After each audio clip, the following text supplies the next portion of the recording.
Assalamualaikum warahmatullahi wabarakatuh. Perkenalkan, kami dari kelompok 18 akan mempresentasikan materi anatomi kuliah 2 dan kuliah 3. Sebelumnya perkenalkan, saya Syekhah Farah Amelia Yusuf dengan NIM 51300250010.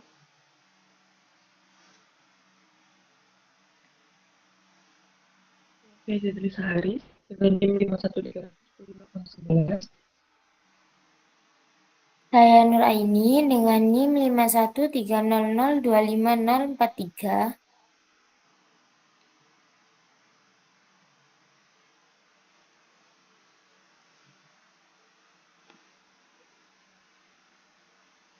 Selanjutnya akan dijelaskan oleh pemateri.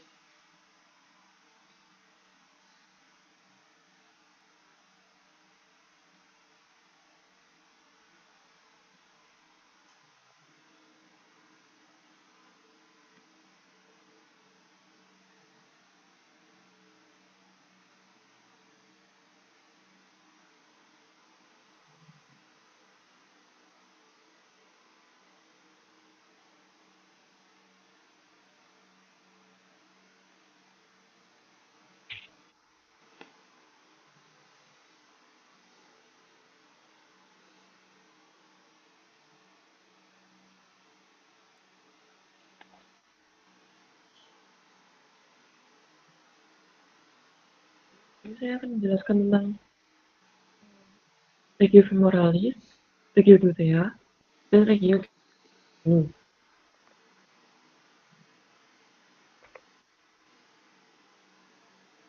Yang pertama, regio femoralis. Regio femoralis pada lapisan ini terdapat nervus cutaneus femoris, cutaneus femoris lateralis, dan ramicutaneus nervus obturator.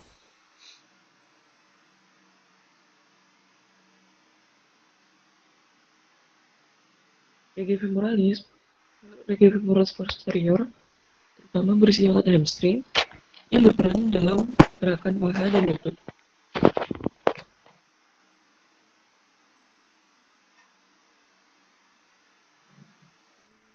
Dibagi menjadi 3,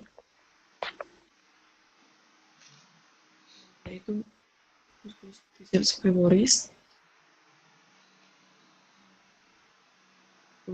femoris, kaput lengan, musculus biceps semitendinosus, dan musculus semimembranosus. Dan juga ada inervasi oleh nervus ischiadicus vestibulosus kecuali musculus biceps caput brevis dari post peronealis.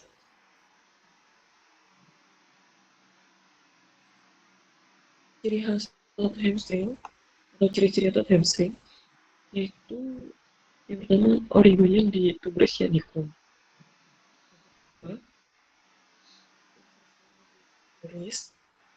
Yang ketiga melewati 2 sendi yaitu coxae dan sendi genu. Berfungsi untuk ekstensi panggul dan fleksi lutut atau gerakan ekstensi artikulatio coxae dan fleksi artikulatio genu.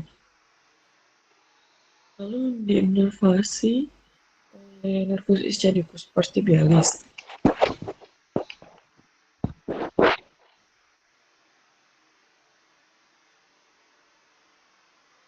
Ini sendiri ada musculus biceps femoris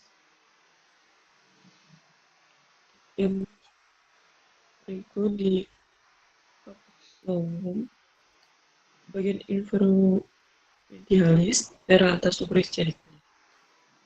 Gerakannya oleh nervus ischiadicus sendiri fleksi cruris pada sendi genus. Ada membranosus origonya di impresi sublateralis tuberis ischiadicum. Syarafannya oleh nervus ischiadicus fungsi ekstensi pluris pada sendi genus dan ekstensi femur pada sendi koksid. Lalu ada musculus semitendinosus, origonya di bagian feromedialis daerah tuber ischiadicum. Persyarafannya oleh nervus ischiadicus. Untuk fleksi pluris pada sendi genus dan ekstensi femur pada sendi koksid.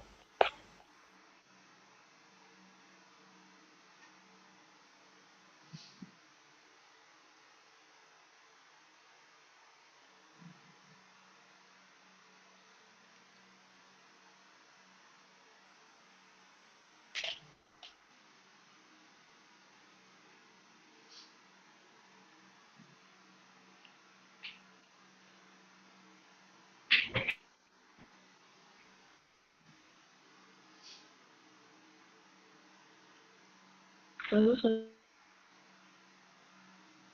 selanjutnya ada Regioglutea.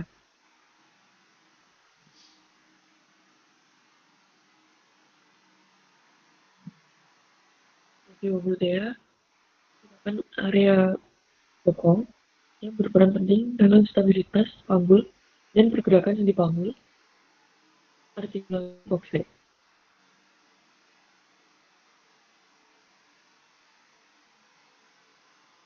Dictum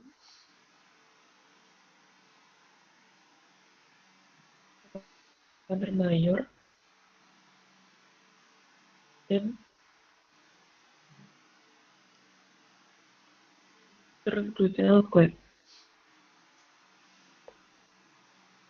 Untuk lapisannya sendiri ada fascia superficialis dan syaraf cutaneus,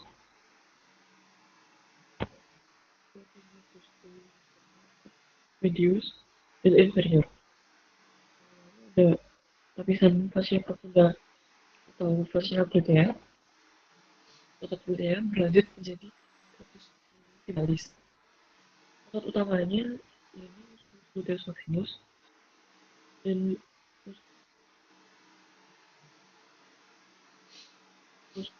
gluteus medius dan minimus. Lalu otot rotator lateral.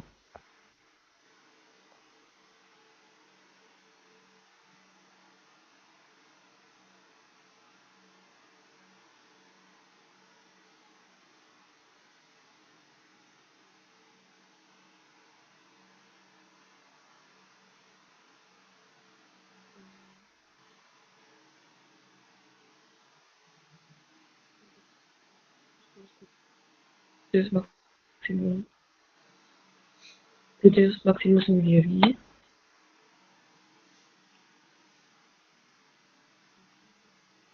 kuat dan rotasi lateral femur, medius dan minimus, abduksi dan stabilisasi pelvis saat berjalan. Rotator lateral, ada musculus piriformis, musculus gemelli superior, musculus obturator internus, musculus gemelli inferior, musculus quadratus femoris. Lalu juga ada musculus tensor fascia lata.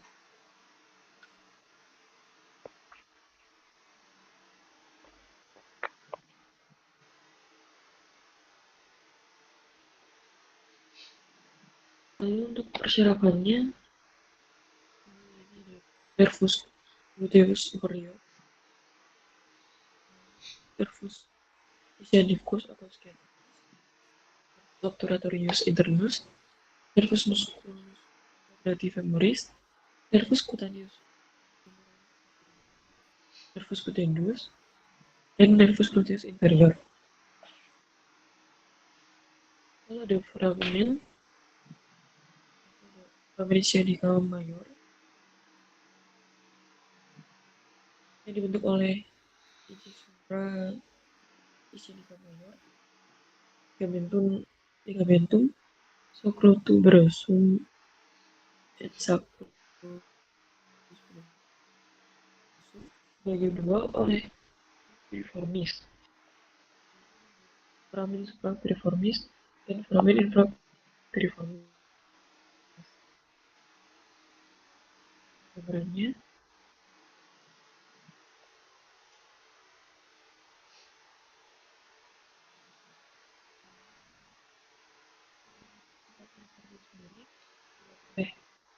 gluteus superior, Falcine artery versus gluteus superior,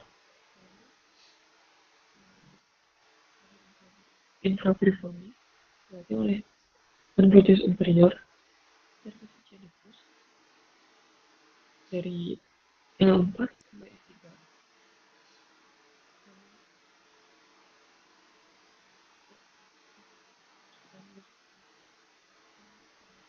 Pudenda interna juga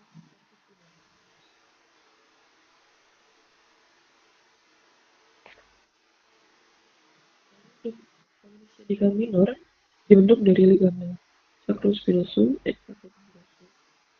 fissura ischiadica minor, fossa pudenda interna, dan nervus pudendus.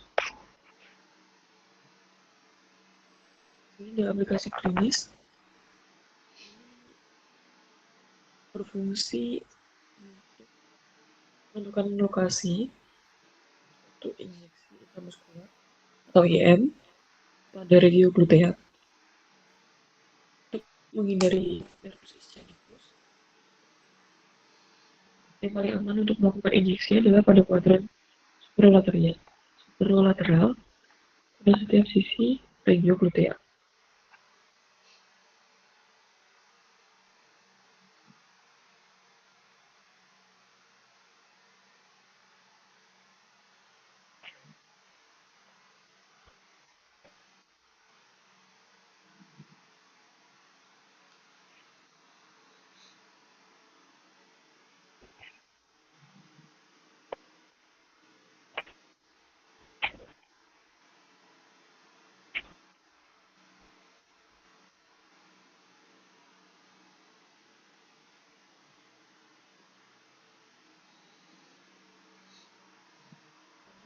Regiogenum merupakan daerah lutut yang berfungsi untuk menopang berat badan dan memungkinkan gerakan fleksi ekstensi.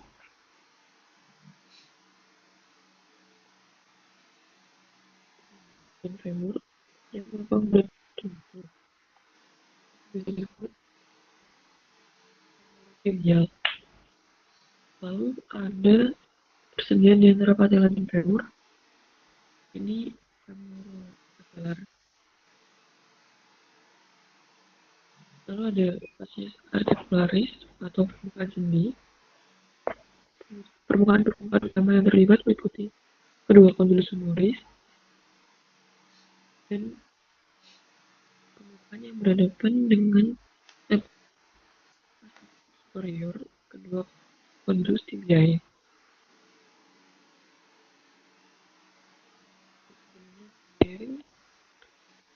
Ada condylus femoris dan condylus tibiae dan juga patella. Ligamen utamanya yakni ada ligamentum cruciatum anterior CL, lalu ada ligamentum cruciatum posterior atau PCL. Ligamentum cruciatum anterior sendiri melekat pada fascies di bagian anterior area intercondylaris tibiae dan berjalan naik ke arah posterior untuk melekat pada fascies di bagian belakang dinding lateral fossa intercondylaris. Lalu untuk ligamentum cruciatum posterior melekat pada aspectus posterior area intercondylaris tibiae dan berjalan naik untuk melekat pada dinding medial fossa intercondylaris femoris. Keduanya berperan dalam menjaga stabilitas anterior posterior lutut.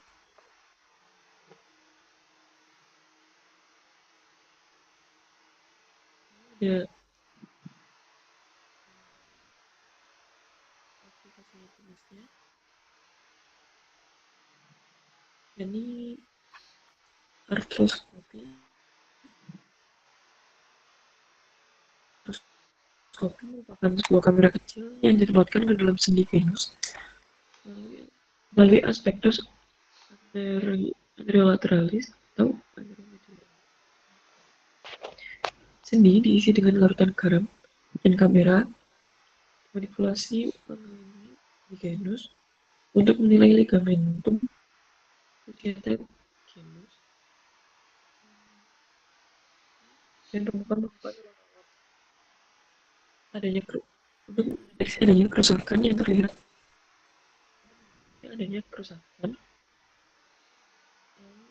terlihat dapat diperbaiki atau dirapikan. Lalu ada fossa popliteae. Fossa popliteae sendiri superiornya pada membranosus, semicimbranosus, dan medial lateral musculus biceps femoris. Pada inferior, ada musculus plantaris, lalu musculus gastrocnemius, lalu ada scaput medial, musculus gastrocnemius. Atapnya yakni ada fascia popliteae. Basisnya atau dasarnya ini ada pandum popliteum, ligamentum popliteum obliquum, segmen posterior capsula articularis genum, dan musculus popliteus dan fascianya. Isi dari fossa popliteae sendiri ada arteri poplitea, vena poplitea, nervus tibialis, nervus tubularis communis, mora vena saphenal parva, nervus cutaneus femoralis posterior,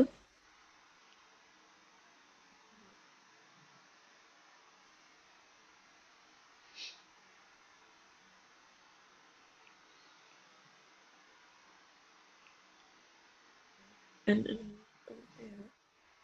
lalu ada lemma,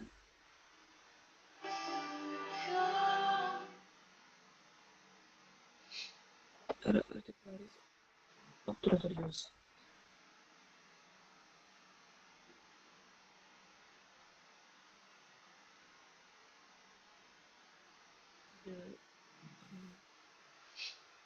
Sedikit tambahan untuk bagian genus tadi, aplikasi klinis sendiri, artroskopi lutut digunakan untuk menilai dan menangani cedera ligamen, meniskus, dan tulang rawan.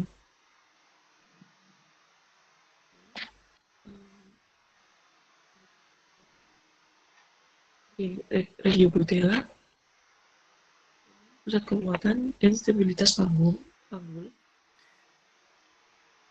Regiofemoralis posterior merupakan penggerak utama fleksi lutut dan ekstensi panggul. Regiogenum merupakan kompleks penopang berat badan dengan stabilitas tinggi.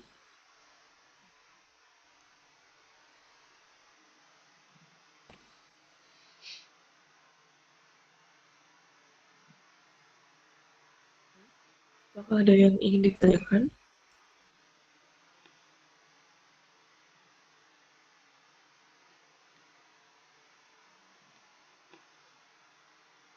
Izin bertanya, apa saja batas-batas anatomis trigonum femoral dan struktur penting yang terdapat di dalamnya? Izin jawab. Batas-batas anatomis trigonum femoral dan struktur penting yang terdapat di dalamnya ini ada batas-batas trigonum femoral superior oleh ligamentum inguinal, lalu lateralnya oleh musculus sartorius, medialnya oleh musculus adductor longus. Untuk struktur penting di dalamnya dari lateral ke medial, yakni nervus femoralis, arteri femoralis, dan vena femoralis. Ada canalis femoralis berisi limfa, dikenal dengan singkatan NAFEL. Apakah sudah menjawab? Sudah.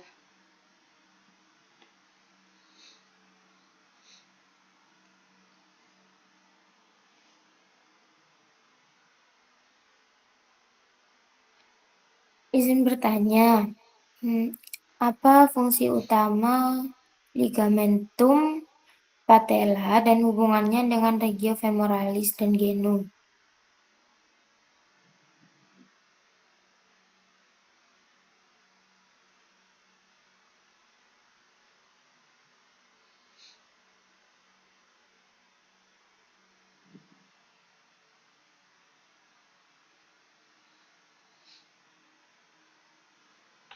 Baik, izin menjawab. Fungsi utama ligamentum patellae dan hubungannya dengan regio femoralis dan genum. Ligamentum patella berfungsi untuk menghubungkan patella dengan tuberositas tibiae. Lalu kan gaya kontraksi dari muskulus quadriceps femoris untuk ekstensi lutut.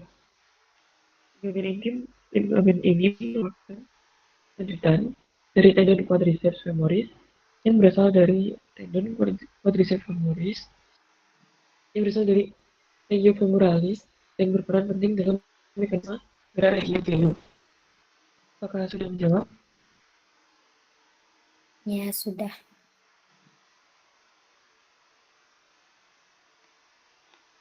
Izin bertanya lagi. Mengapa penyuntikan intramuskular di regio glutea dianjurkan pada kuadran superolateral? Saya izin menjawab. Penyuntikan intramuskular atau IM dilakukan di regio glutea pada kuadran superlateral karena gerakan nervus ischiadus ada biasa bulu darah besar, glutea inferior, dan juga areanya memiliki massa otot yang tebal, terutama musculus medius, dan relatif aman dari struktur neurovaskular aman.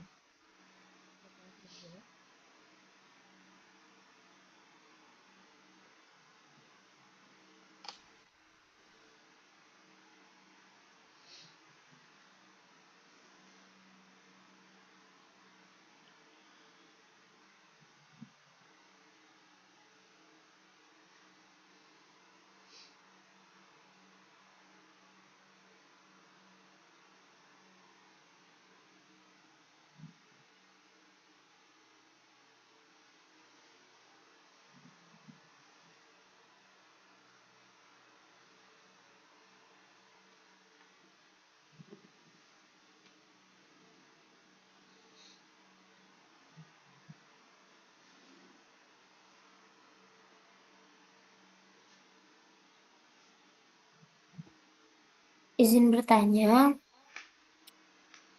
apa saja batas-batas anatomis bagi trigonum femoral dan struktur penting yang terdapat di dalamnya?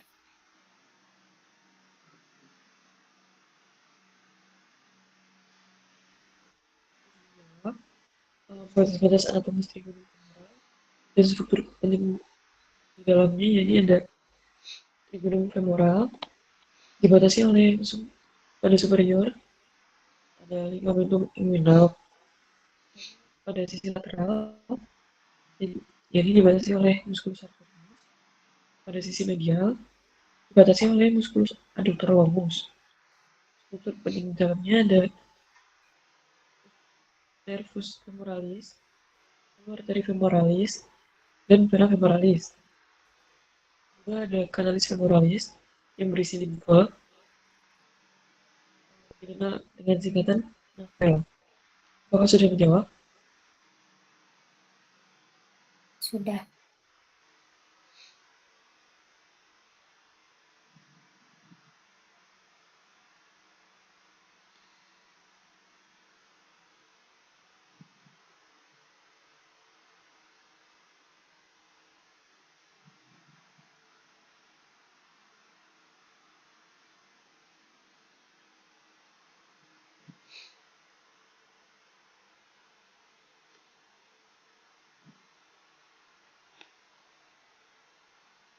Izin bertanya lagi.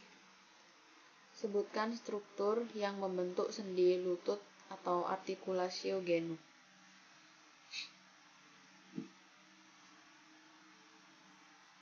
Jawab, struktur yang membentuk sendi lutut atau artikulasi genu. Ini ada femur, tibia, patella. Sendi ini diperkuat oleh ligamen cruciate anterior atau ACL, lalu ada ligamen cruciatum posterior atau PCL, lalu ligamentum kolateral medial, lalu ligamentum kolateral lateral, dan juga ada meniscus medialis dan lateralis. Apakah sudah menjawab? Sudah.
Baik, untuk materi selanjutnya akan dilanjutkan oleh teman saya.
Baik, saya akan melanjutkan presentasi. Saya akan mempresentasikan tentang regio pectoralis, regio cruris, dan regio pedis. Pertama, regio pectoralis ada dua, yaitu ada regio pectoralis mayor dan regio pectoralis minor. Origonya regio pectoralis mayor ada paries clavicularis, sternocostalis, dan abdominalis.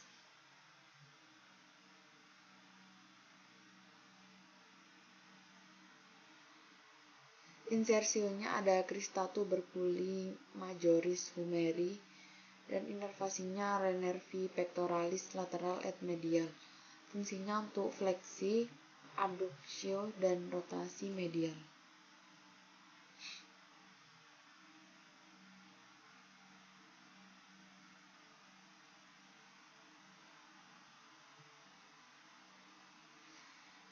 Selanjutnya ada musculus pectoralis minor. Origonya di coste 3 sampai 5. Insersionya di processus coracoideus scapulae dan inervasinya di nervi pectoralis lateral et medial.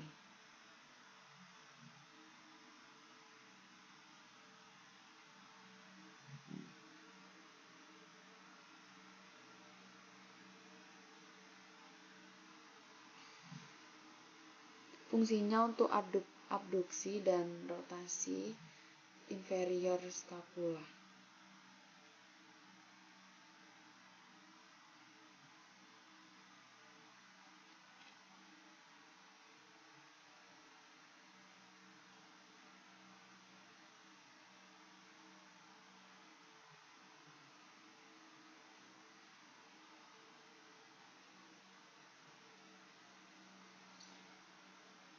Jadi regio pectoralis adalah istilah untuk area dinding dada bagian depan yang mencakup otot-otot pektoral seperti pectoralis mayor dan pectoralis minor serta jaringan ikat kulit dan pembuluh darah di sekitarnya, dan berperan penting dalam gerakan bahu untuk adduksi, fleksi, dan rotasi internal, dan menstabilkan sendi bahu serta membantu pernafasan.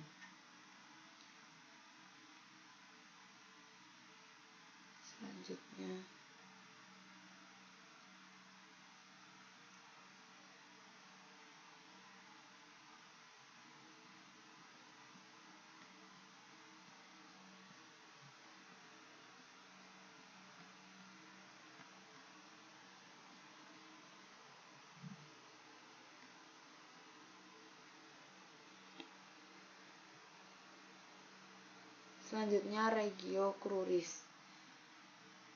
Regio cruris mempunyai dua tulang yang penyusunnya yaitu tibia dan fibula. Pertama, tibia adalah tulang kering. Os tibia atau tulang tibia memiliki dua kondilus untuk membentuk sendi lutut. Tuberositas tibiae sebagai pelekatan ligamentum patella.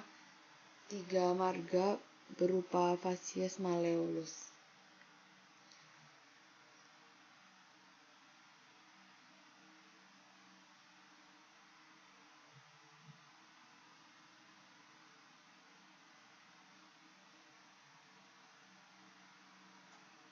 Os tibiae terdiri dari satu ada condylus lateralis dan condylus medialis yaitu sendi lutut, tiga ada tuberositas tibiae atau lekatan ligamen patella, 4 fascies medialis atau permukaan tulang, 5 ada fascies lateralis, 6 ada margo anterior, 7 ada margo interossea, 8 ada margo medialis, 9 ada malleolus medialis, ke-10 ada linea musculi soleil, dan ke-11 ada fascies articularis superior condylaris.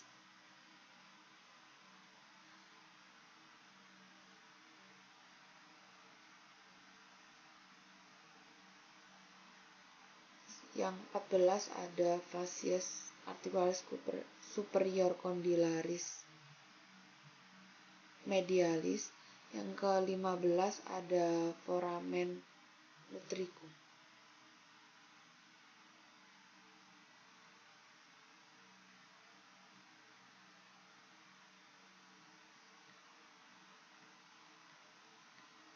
Selanjutnya os fibula, yaitu tulang betis di sisi lateral tungkai bawah, terdiri dari apex capitis fibulae atau puncak dari kepala fibula, caput fibulae atau kepala fibula yang berartikulasi dengan tibia. 3 ada fascies lateralis, yaitu permukaan luar fibula. 4 ada fascies medialis, yaitu permukaan dalam fibula. 5 ada margo anterior, yaitu tepi depan fibula. 6 ada margo interosea, tepi tempat melekat membran interosea. 7 ada margo posterior, tepi belakang fibula. 8 ada crista medialis, punggung tulang di sisi medial. 9 ada fascies posterior, permukaan belakang fibula. 10 ada malleolus lateralis, pergelangan kaki bagian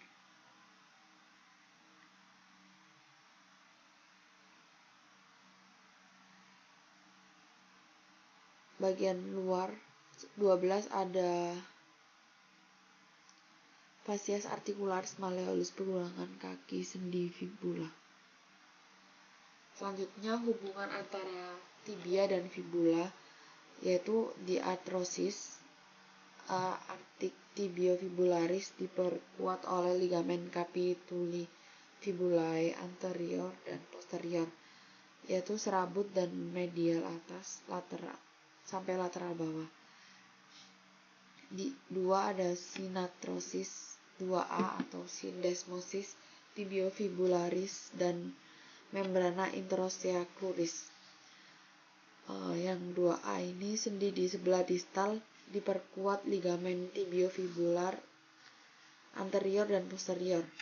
Yang di 2B ini arah semua serabut dari medial atas ke lateral bawah. Fungsinya untuk mengimbangi gaya pada tulang fibula yang sebagian besar ototnya menimbulkan gaya ke arah distal. Dan fungsinya ini semua agar fibula tidak bergeser ke distal. Selanjutnya osteologi regiopedis. Ini adalah foto dari osa tarsi yang tampak dorsal, disusun oleh calcaneus, talus, os navicular pedis, os cuneiform.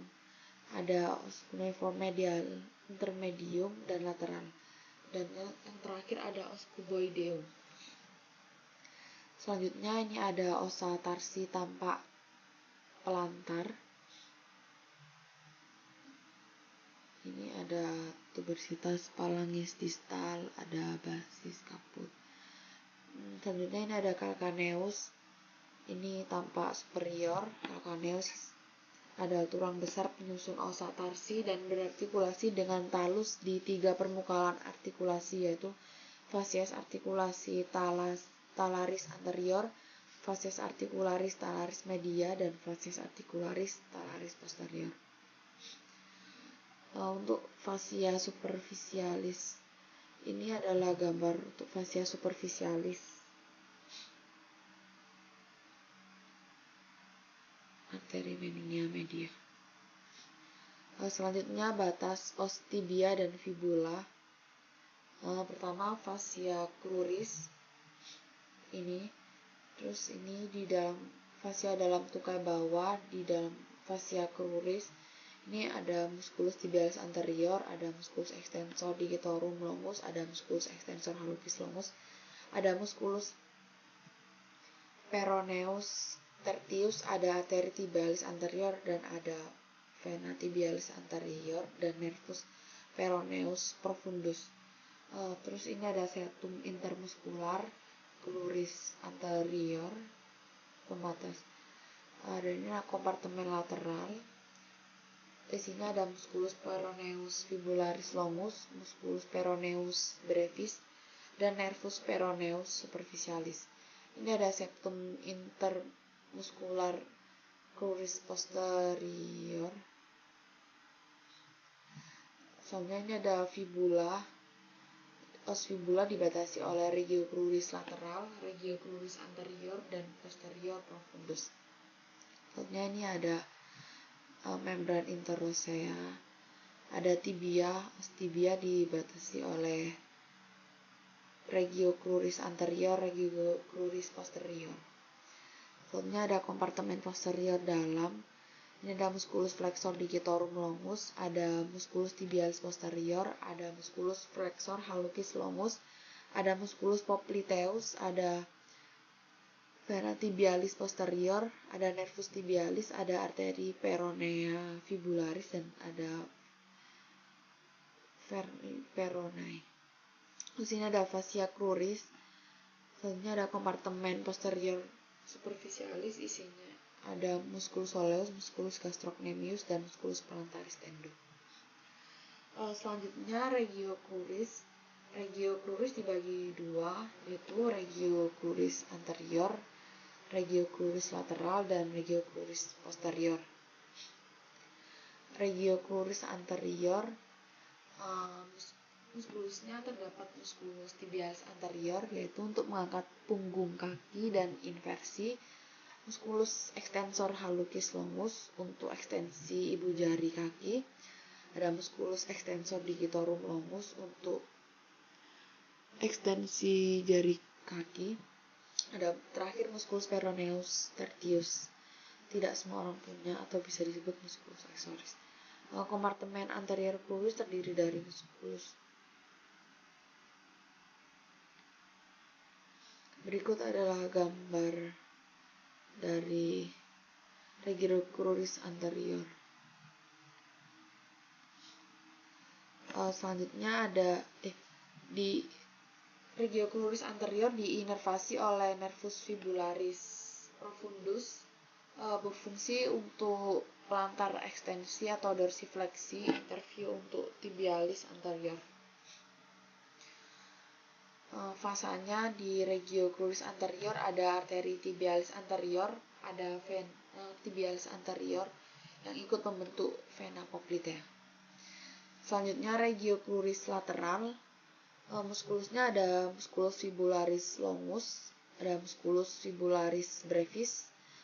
Fungsinya untuk evertio plantar, dibantu musculus extensor digitorum longus. Berikut adalah gambar musculus regio cruris lateral. Diinervasi oleh nervus fibularis superficial dan vaskularisasinya dari arteri circumflexa peronea, yaitu cabang arteri tibialis posterior.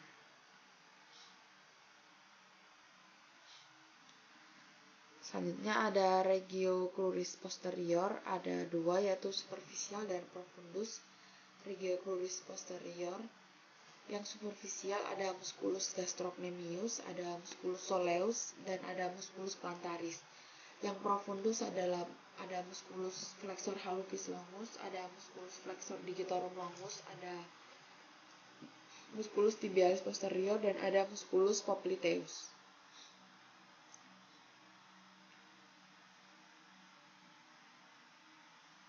Musculus soleus.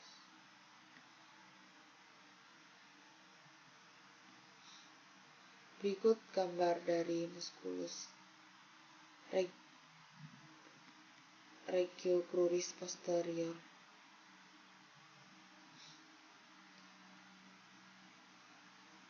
Regio cruris posterior diinervasi oleh nervus tibialis untuk pelantar fleksi, fungsinya untuk pelantar fleksi inversio untuk musculus tibialis posterior.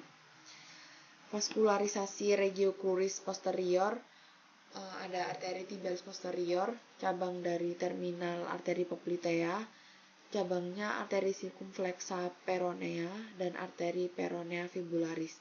Selanjutnya ada vena tibialis posterior, nanti berjalan bersama arterinya.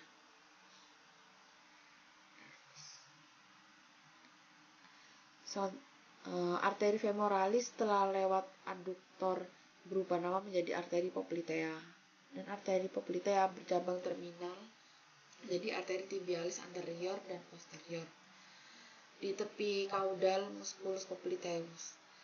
Cabang arteri poplitea sebelum terminal adalah arteri genu superior medial dan lateral dan arteri genu inferior medial dan lateral. Anastomosis genu terjadi antara cabang arteri femoral, arteri poplitea, arteri tibialis kecuali arteri genu media et suralis. Cabang arteri femoral yang ikut anastomosis adalah arteri genu suprema atau arteri descendens, arteri circumflexa femoral lateral. Cabang arteri tibialis posterior yang ikut anastomosis adalah arteri recurrens tibialis anterior dan posterior, di mana keduanya dari arteri tibialis posterior. Anastomosis arteri sekitar artikulasio dilakukan oleh arteri genu superior medial, arteri genu superior lateral, arteri genu inferior medial, arteri genu inferior lateral, arteri genu descendens, ramus descendens, arteri circumflexa femoralis lateral, arteri recurrens tibialis anterior, dan arteri recurrens tibialis posterior. Saat lukuk ditekuk,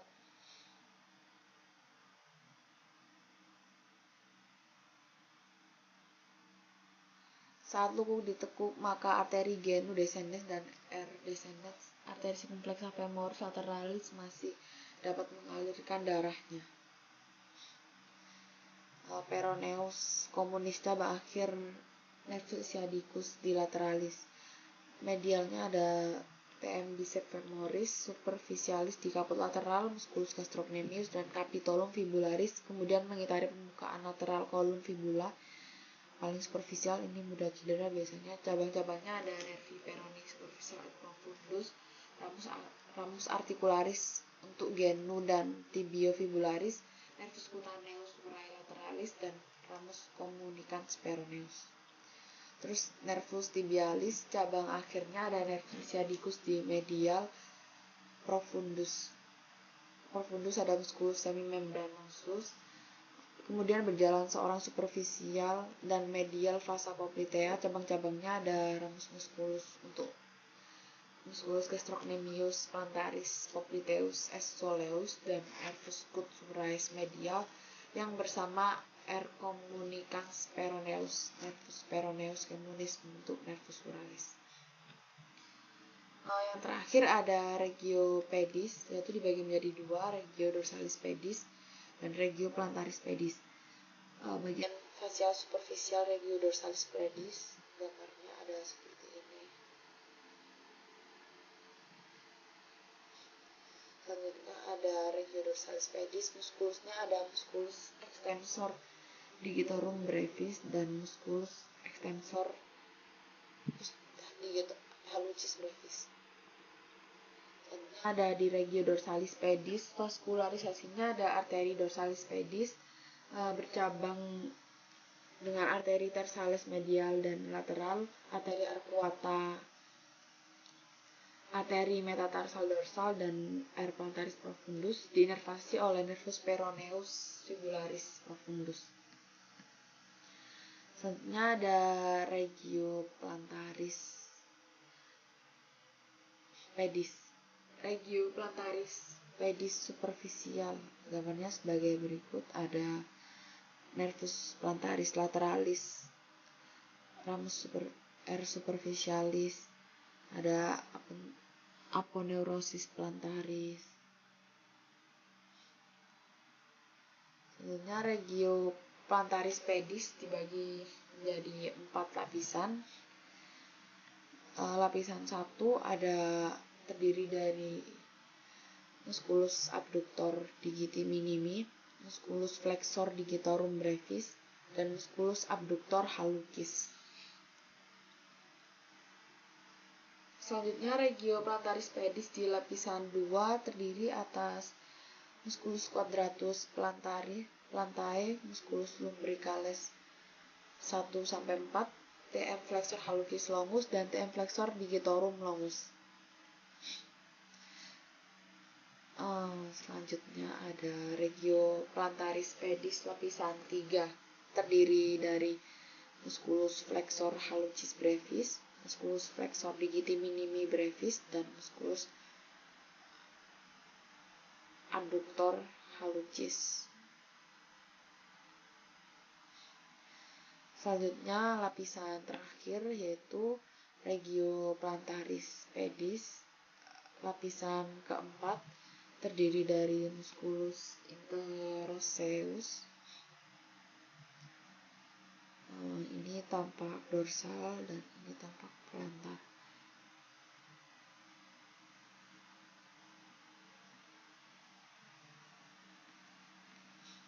Di antara lapisan 1 dan lapisan 2, arteri dan nervus plantaris medial et lateral. Antara lapisan 3 dan 4 berjalan arcus plantaris yang dibentuk oleh arteri plantaris lateralis, R plantaris profundus, dan arteri dorsalis pedis. Regio plantaris pedis, vaskularisasinya dari arteri tibialis posterior menjadi arteri plantaris medialis dan plantaris. Diinervasi oleh nervus plantaris medialis dan nervus plantaris lateralis. Keduanya merupakan cabang dari nervus tibialis. Berikut adalah gambar plantaris pedis. Nervus R superficialis dan R profundus diinervasi oleh nervus plantaris lateralis. Ada arteri plantaris lateralis. Selanjutnya ini merupakan kelainan di regio pedis. Pertama ada pes equinus, yaitu kelumpuhan otot extensor plantar atau nervus peroneus profundus, sehingga gaya tarik otot flexor dominan jadi berjalan dengan pelantar fleksi, yaitu jinjit. Selanjutnya pes calcaneus, lumpuh nervus tibialisnya sehingga gaya extensor dominan. Selanjutnya pes varus, yaitu lumpuh nervus peroneus superficialis sehingga gaya inversi dominan. Selanjutnya pes equinovarus, yaitu lumpuh nervus peroneus communis. Yang terakhir ada pes equinovalgus, yaitu nervus tibialisnya lumpuh. Berikut adalah gambarnya: tali pes equinal, tali pes calcaneus, tali pes varus, tali pes equinovalgus.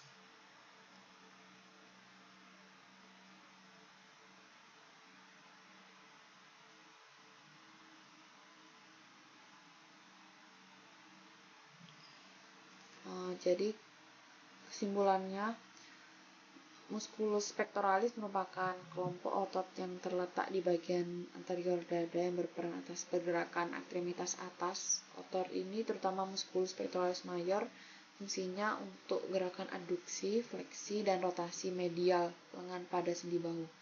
Selain itu, musculus pectoralis juga dapat berperan sebagai otot bantu pernafasan ketika lengan dalam keadaan difiksasi. Dan demikian, musculus pectoralis memiliki peran utama sebagai penggerak aktif lengan dan bahu dalam berbagai aktivitas sehari-hari. Yang kedua, regio cruris. Regio cruris merupakan wilayah anatomi tungkai bawah yang terletak di antara regio genu dan regio pedis. Regio ini disusun oleh dua tulang utama, yaitu tibia dan fibula, serta berbagai kelompok otot yang memiliki fungsi berbeda. Otot-otot pada regio cruris berperan dalam gerakan dorsifleksi, plantar fleksi, dan eversi kaki, sehingga sangat penting dalam proses berjalan, berlari, dan menopang berat badan. Oleh karena itu, regio cruris memiliki peran besar dalam fungsi lokomosi tubuh. Yang terakhir ada regio pedis. Regio pedis merupakan bagian paling distal dari ekstremitas inferior yang mencakup seluruh kaki, termasuk dorsum pedis, plantar pedis, dan jari-jari kaki. Regio ini tersusun atas tulang intrinsik kaki, fungsinya meliputi menopang berat badan, menjaga keseimbangan tubuh, mempertahankan lengkung kaki, dan memungkinkan tubuh berdiri serta berjalan secara stabil. Dengan demikian, regio pedis berperan sebagai dasar penopang tubuh manusia. Baik, apakah ada yang ingin ditanyakan?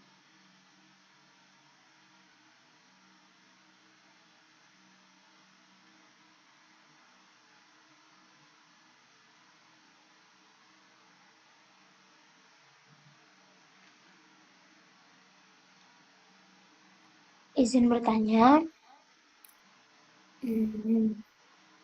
Tadi kan ada otot pectoralis mayor dan minor. Apa sih bedanya fungsi pada kedua otot itu?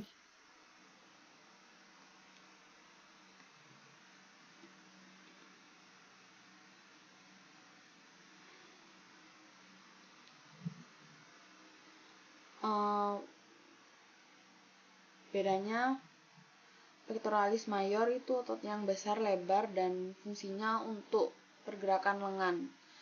Sebaliknya, musculus pectoralis minor itu otot yang lebih kecil dan terletak lebih dalam di bawah pectoralis mayor. Fungsinya untuk menstabilkan skapula serta menarik ke arah anterior dan inferior. Kedua otot ini dapat berfungsi sebagai otot bantu pernafasan. Apakah cukup menjawab? Sudah.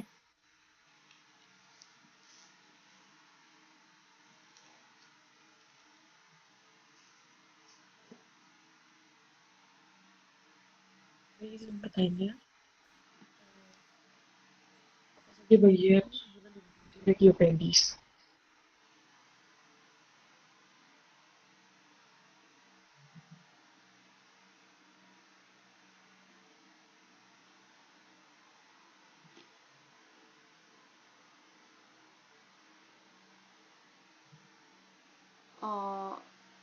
Apa boleh diulang pertanyaannya?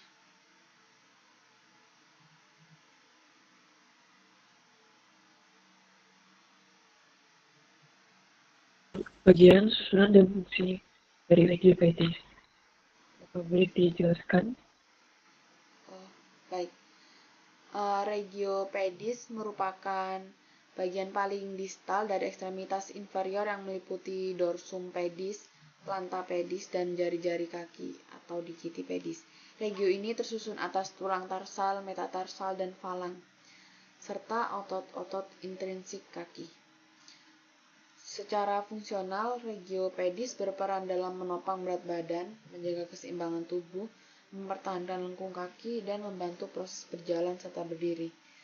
Struktur lengkung kaki juga berfungsi dalam meredam tekanan saat beraktivitas. Apakah sudah menjawab?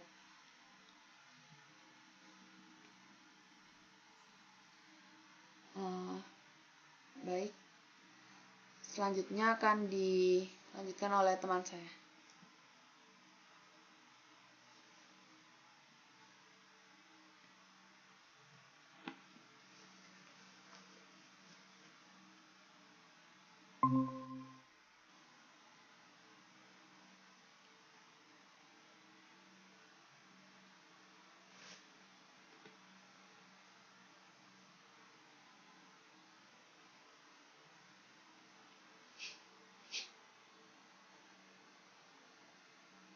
Assalamualaikum warahmatullahi wabarakatuh. Di sini saya akan melanjutkan penjelasan dari teman saya, yaitu materi tentang regio brachii. Yang mana regio brachii itu adalah bagian lengan atas dari bahu sampai siku. Nervus dari regio brachii itu adalah nervus cutaneus brachii medialis dari cabang fasciculus medialis, dan yang kedua itu nervus intercostabilis cetobrachialis, gabungan nervus intercostalis 2 dan nervus capbrachii medialis. Nervus cutaneus brachii lateralis superior atau cabang dari nervus axillaris, dan nervus cutaneus brachii lateralis inferior atau cabang dari nervus radialis. Dan untuk venanya yaitu vena cephalica, yaitu yang bermuara ke vena axillaris. Dan selanjutnya yaitu vena basilica, yaitu vena yang bermuara ke vena brachialis. Dan yang terakhir yaitu vena mediana cubiti, yaitu merupakan vena yang menghubungkan vena cephalica dan vena basilica. Pembagian regio brachii itu dibagi menjadi dua. Yang pertama regio brachii ventralis, untuk yang kedua yaitu regio brachii dorsalis.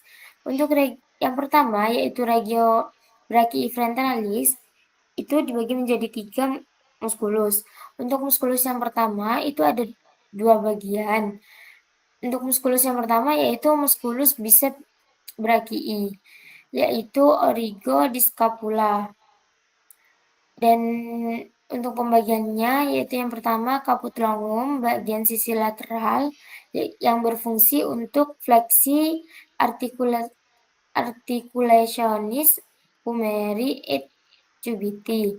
Dan untuk caput pembagian yang kedua yaitu caput brevis medial yang fungsinya untuk supinasi articulatio radionalis atau memutar lengan ke bawah. Untuk muskulus yang kedua yaitu muskulus coracobrachialis yang berfungsi untuk fleksi dan adduksi articulatia humeri. Dan untuk yang ketiga yaitu muskulus brachialis yang mana fungsinya untuk fleksi articulatio cubiti. Semua muskulus di atas tadi itu diinervasi oleh nervus musculocutaneus atau yang menembus muskulus coracobrachialis.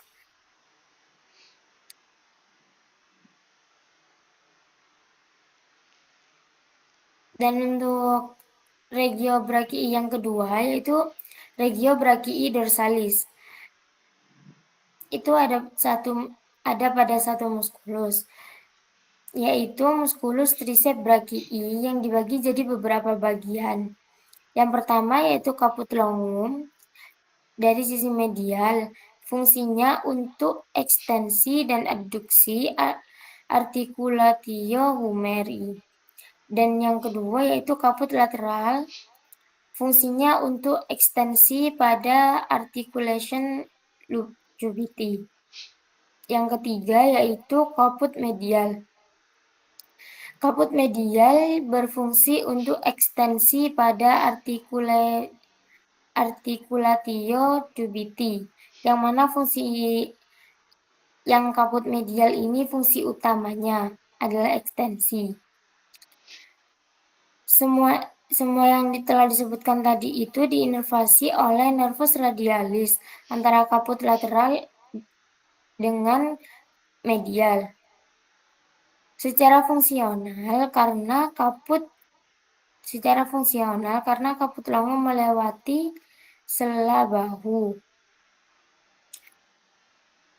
Selanjutnya trigonum deltoideo pectoral. Untuk batas-batasnya medial dibatasi oleh musculus pectoralis major, lateral dibatasi oleh musculus deltoideus. Untuk superior dibatasi oleh os clavicula, dan untuk atapnya dibatasi fascia pectoral, dan untuk bagian dasarnya itu fascia calipectoral. Dan untuk isinya yaitu berisi vena cephalica, nervus pectoralis lateral, dan arteri thoracochromial recessus deltoideus.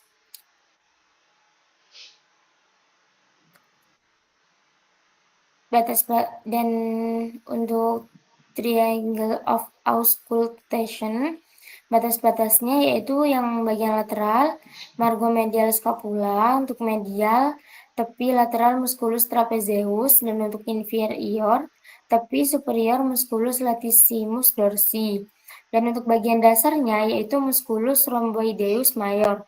Kegunaannya sebagai tempat melakukan auskultasi untuk mendengarkan suara nafas yang lebih jernih karena tidak banyak struktur otot dan tulang yang menghalangi serta tidak terganggu dengan suara jantung. Selanjutnya, hiatus axillaris medialis et lateralis triangular interval. Untuk batas-batasnya yaitu superior, bagian superior dibatasi oleh musculus teres major, dan untuk inferior itu dibatasi oleh musculus teres major, dan untuk bagian lateral yaitu dibatasi oleh caput longum musculus triceps brachii. Isinya itu hanya ada satu, yaitu vasa circumflexa scapula. Itu untuk menyuplai darah ke daerah scapula dan ikut dalam anastomosis scapula. Untuk hiatus axillaris lateral, batas-batasnya yaitu superior pada musculus teres minor, untuk inferior pada musculus teres major, dan untuk medialnya yaitu caput longum dan musculus triceps brachii. Bagian lateral kolum cyrongicum os humeri. Untuk isinya yaitu nervus axillaris, vasa circumflexa humeri posterior.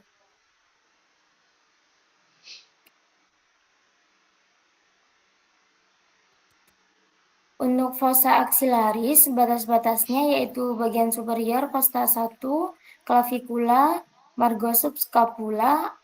Untuk yang lateral, os humerus. Untuk dorsal, dibatasi oleh musculus subscapula, musculus teres major, dan musculus latissimus dorsi. Untuk bagian medial yaitu musculus serratus anterior, costa 1 sampai 6, dan musculus intercosta. Dan di bagian anterior musculus pectoral major et minor. Untuk bagian dasarnya hanya fascia axillaris. Dan untuk isinya yaitu plexus brachialis dan cabang-cabangnya, vasa axillaris bagian akhir, vena cephalica, dan axillaris dan lemak. Untuk pembagian arterinya itu ada 3, dibagi jadi 3. Untuk yang pertama yaitu arteri thoracica suprema, untuk yang kedua itu arteri thoracoacromialis, dan arteri thoracica lateralis. Dan untuk yang ketiga yaitu arteri subscapularis. Arteri subscapularis itu dibagi menjadi 2. Ada 2 cabang, yaitu yang pertama arteri circumflexa scapula, untuk yang kedua arteri thoraco-dorsalis. Yang lanjutan dari yang ketiga, yang kedua yaitu circumflexa humeri anterior, dan yang terakhir circumflexa humeri posterior. Untuk vena-venanya, untuk vena-vena axillaris itu berhubungan dengan vena brachialis dan vena basilica di tepi inferior musculus teres major sampai ke tepi lateral costa 1.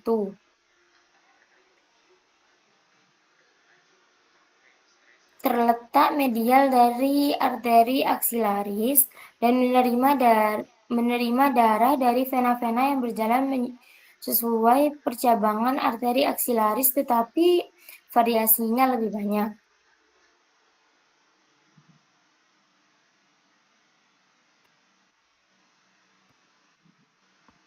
Selanjutnya yaitu plexus brachialis. Plexus brachialis dibentuk oleh recessus ventralis nervus C5 sampai T1 disebut radix atau roots. Yang kedua, radix membentuk trunkus C5,6 superior, C7 medius, dan C8 T1 inferior. Yang ketiga, masing-masing trunkus bercabang jadi divisi. Dan yang keempat, gabungan divisi menjadi fasciculus. Dan yang kelima, divisi anterior dari trunkus subadmedius jadi fasciculus lateral. Dan yang keenam, divisi anterior trunkus inferior jadi fasciculus medial. Dan untuk yang terakhir, 3 divisi pos jadi fasciculus pos. Untuk cabang-cabangnya plexus brachialis yaitu pada radix first itu ada pada nervus dorsalis scapula dan nervus thoracalis longus.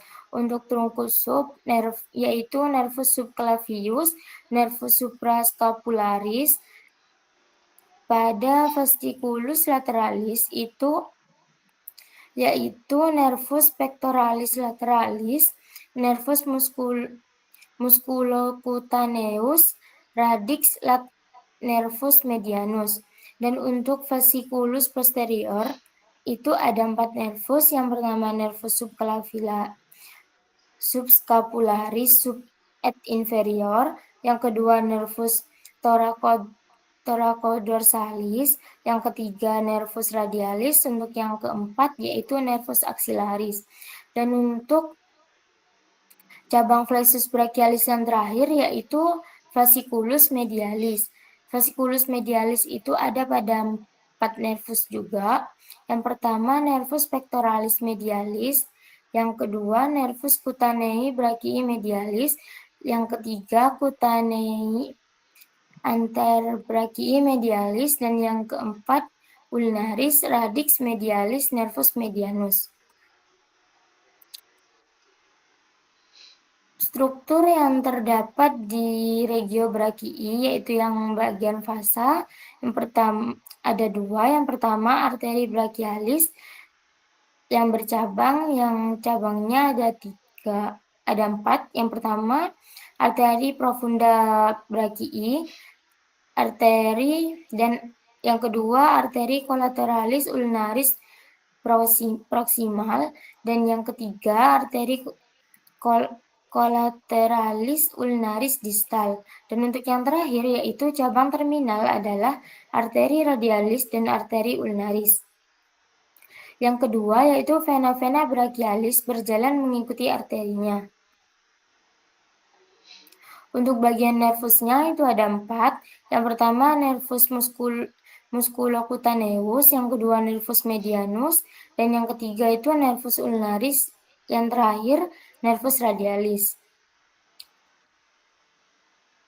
Untuk nervus musculocutaneus itu berada di region brachialis ventralis yang berasal dari fasciculus lateral.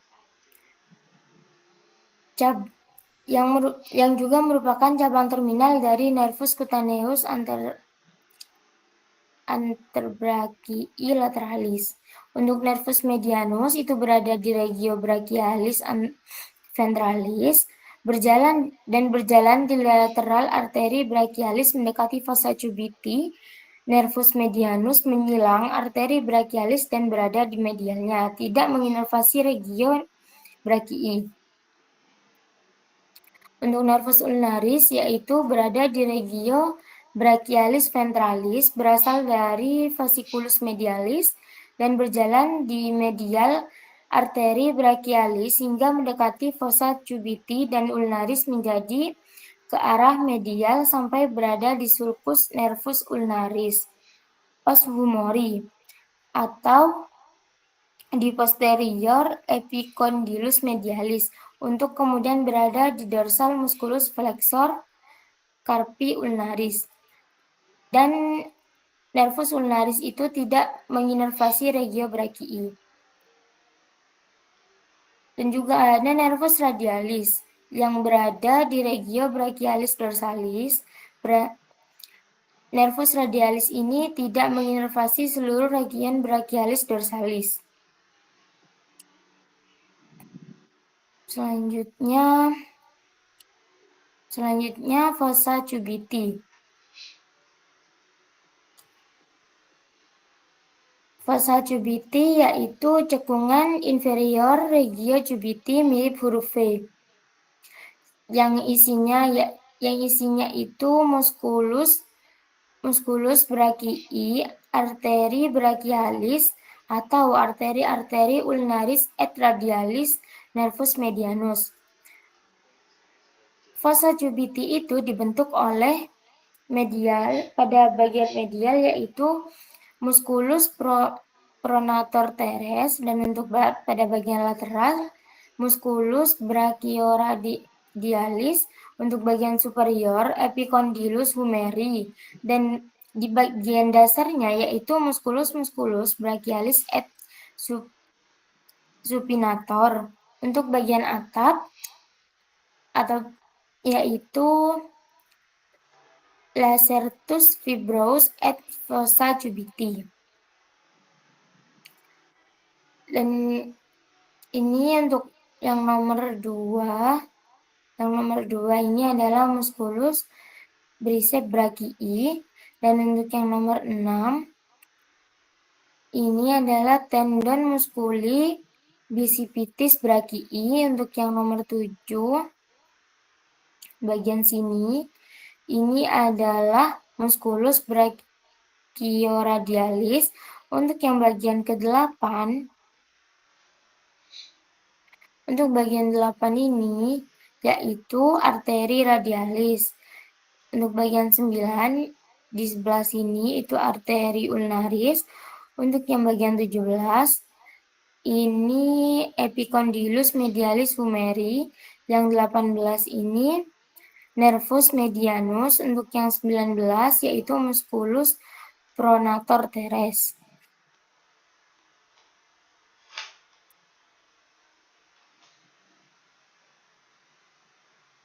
Untuk anastomosis sekitar articulatio cubiti. Anterior epicon media itu ada 2, recessus anterior arteri colulnaris distra. Yang kedua arteri recurrens ulnaris anterior atau cabang arteri ulnaris. Bagi posterior epicon media itu juga ada 2, arteri colulnaris prox dan arteri recurrens ulnaris posterior. Untuk arteri epicondylat ada 2 juga. Untuk posterior epicondylat juga ada 2. Untuk selanjutnya yaitu bab anterbrachi. Untuk struktur superficialis, ini bagian anterior dan ini bagian posterior. Regio anterbrachi yaitu anterior, bisa disebut anterior. Anterior itu dibagi menjadi 2. Yang pertama yaitu superficialis dan yang kedua profundus. Untuk superficialis sendiri dibagi menjadi 5. Yang pertama pada musculus pronator teres, yang kedua pada musculus flexor carpi radialis, ketiga pada musculus palmaris longus, keempat pada musculus flexor carpi ulnaris, dan yang terakhir pada musculus flexor digitorum superficial. Pada profundus itu dibagi menjadi 3. Yang pertama musculus flexor digitorum profundus, untuk yang kedua musculus flexor pollicis longus, yang ketiga musculus pronator quadratus. Regio anterbrachi di bagian anterior, superficial, dan dibagi jadi beberapa. Yang pertama superficial, yang kedua musculus pronator teres ditembus oleh nervus medianus, musculus flexor carpi radialis, musculus palmaris longus, musculus flexor carpi ulnaris, musculus flexor digitorum superficialis, dan profundus, musculus flexor digitorum profundus, musculus flexor pollicis longus, musculus pronator quadratus. Dan semua musculus yang telah saya sebutkan tadi itu diinervasi semua nervus medianus musculus flexor carpi ulnaris, dan musculus flexor digitorum. Nah, ini untuk pada bagian nomor 17 ini adalah musculus pronator quadratus. Untuk pada bagian 16 ini adalah membran interosea.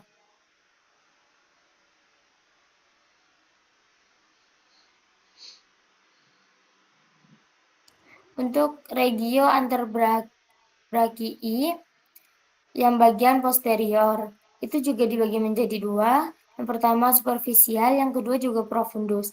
Yang superficial itu dibagi menjadi 7. Yang pertama musculus brachioradialis, yang kedua musculus extensor carpi radialis longus, musculus extensor carpi radialis brevis, musculus extensor digitorum communis, musculus extensor digiti minimi, musculus extensor carpi ulnaris, dan musculus aquaneus. Pada profundus itu dibagi menjadi 5. Yang pertama musculus abductor pollicis longus, yang kedua musculus extensor pollicis brevis, yang ketiga musculus extensor pollicis longus, yang keempat musculus extensor indicis, yang terakhir yaitu musculus supinator. Regio anterbrachi bagian posterior. Yang superficial yaitu ada musculus brachioradialis, musculus extensor carpi radialis longus, musculus extensor carpi radialis brevis, dan beberapa musculus lainnya, dan juga ada musculus extensor digiti minimi, juga musculus aquaneus, dan musculus extensor indicipis, dan musculus supinator ditembus nervus radialis recessus profundus. Dan semua musculus tadi itu diinervasi oleh nervus radialis, fungsinya untuk extensor. Yang terakhir yaitu regio manus. Regio manus itu dibagi menjadi 2 otot. Yang pertama otot tenar, yang kedua otot hipotenar. Untuk otot tenar itu dibagi menjadi 4. Yang pertama musculus adductor pollicis brevis, yang kedua musculus flexor pollicis brevis, yang ketiga musculus opponent pollicis, yang keempat musculus adductor pollicis. 1, 2, dan 3 itu membentuk eminentia tenar. Untuk yang kedua yaitu otot hipotenar dibagi jadi 4 juga. Yang pertama musculus palmaris brevis, yang kedua musculus adductor digiti minimi, yang ketiga musculus digiti minimi, flexor digiti minimi, dan yang keempat musculus opponens digiti minimi.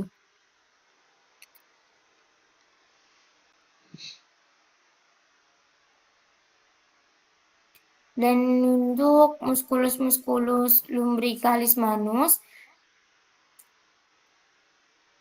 ada juga musculus ini. Untuk yang bagian otot hipotenar terdiri dari beberapa musculus juga seperti tadi yang sudah disebutkan, dan juga ada musculus interosea manus. Palmar itu sama dengan adduksi, dan untuk dorsal itu sama dengan abduksi. Dan semua musculus tadi itu diinervasi oleh nervus ulnaris recessus profundus, otot eminentia tenar, dan musculus librical 1 dan 2, atau nervus medianus. Musculus adductor pollicis double inervasi.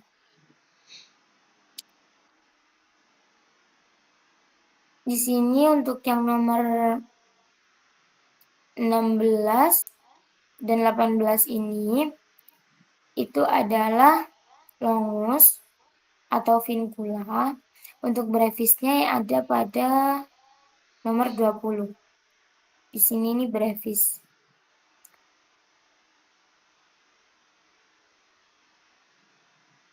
Untuk vaskularisasi manus, arcus palmaris superficialis dibentuk oleh arteri ulnaris, recessus palmaris superficialis arteri radialis bercabang jadi arteri digitalis palmaris komunis jadi arteri digitalis palmaris, palmaris propius, arcus palmaris profundus itu dibentuk oleh arteri radialis, recessus palmaris profundus arteri ulnaris, bercabang menjadi arteri metacarpalis palmaris.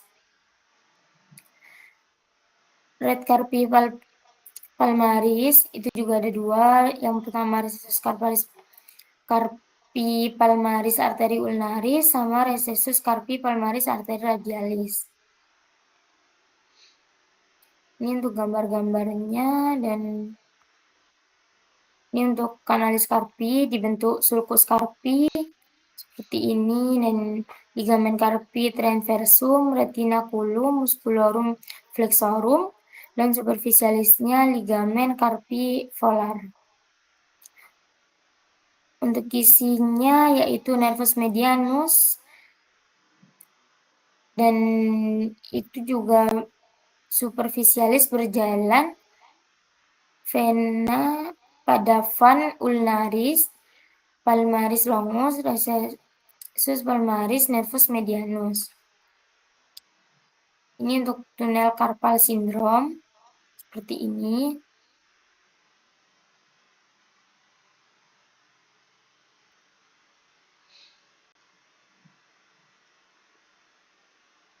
Baik, sekian presentasi dari saya. Apakah ada yang mau ditanyakan? Apakah ada yang ditanyakan? Izin bertanya, apa perbedaan fungsi bagian depan dan bagian belakang lengan atas dalam aktivitas sehari-hari?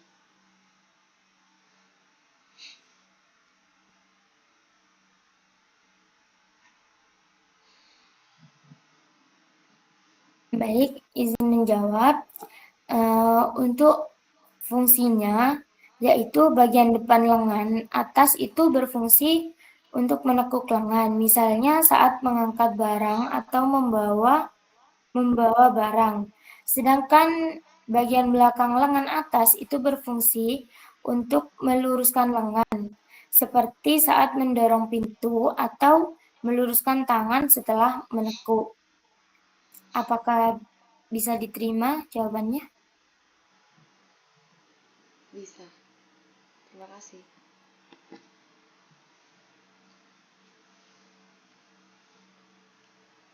Lainnya, daerah limat siku sering digunakan untuk pengambilan darah atau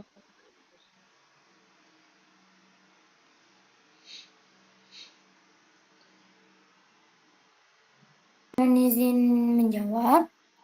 Untuk dari pertanyaannya, kenapa setiap pengambilan darah atau pemasangan infus itu diambil di daerah lipat siku? Itu karena di daerah lipat siku terdapat pembuluh darah yang besar dan mudah terlihat, sehingga jarum itu lebih mudah dimasukkan dan risiko kesalahan itu lebih kecil. Selain itu, lokasinya juga lebih mudah dijangkau dan lebih relatif aman. Apakah bisa diterima?